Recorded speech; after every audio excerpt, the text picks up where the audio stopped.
தயவு செஞ்சு இந்த வீடியோவை ஊரக வளர்ச்சித்துறை அமைச்சர் திரு ஆனந்த் அவர்கள் பார்க்குற வரைக்கும் ஷேர் பண்ணுங்க. தஞ்சாவூர் மாவட்டம் மேல செம்மங்குடின்ற கிராமத்துல வாழக்கூடிய மக்கள் கிட்டத்தட்ட 15 வருஷமா அவங்க ஊர்ல இருந்து மெயின் ரோடுக்கு போறதுக்கு பாதையே இல்லாம, ஸ்கூலுக்கு போற குழந்தைங்கள்ல இருந்து ஹாஸ்பிட்டலுக்கு போற வயசானவங்க வர இந்த ஆத்துல இறங்கி நனைஞ்சுக்கிட்டே தான் இப்போ வரைக்கும் போக வர இருக்காங்க.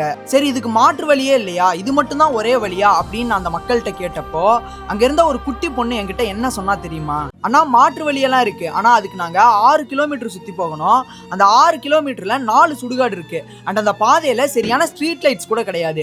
அப்படி இருக்கேல என்ன மாதிரி 10th 12th படிக்கிற பொண்ணுங்களாம் ஈவினிங் 6:30க்கு ஸ்டடி முடிஞ்சு அந்த இருட்டுல எப்படி என்ன பாதுகாப்பா வீட்டுக்கு வர முடியும் அப்படின்னு கேக்குறாங்க. அண்ட் முக்கியமா அவங்க ஊருக்கு சரியான பஸ் வசதி கூட கிடையாது. அப்படி இருக்கேல அவங்க வீட்டுல ஒரு மெடிக்கல் எமர்ஜென்சினா கூட எப்படி அவ்வளவு தூரம் சுத்தி ஹாஸ்பிட்டலுக்கு கூப்பிட்டு போக முடியும்? இதுக்காக பல வருஷமா போராடின அந்த மக்கள் இப்ப நம்ம டிவிகே கவர்மெண்ட்டை நம்பி நிக்கிறாங்க.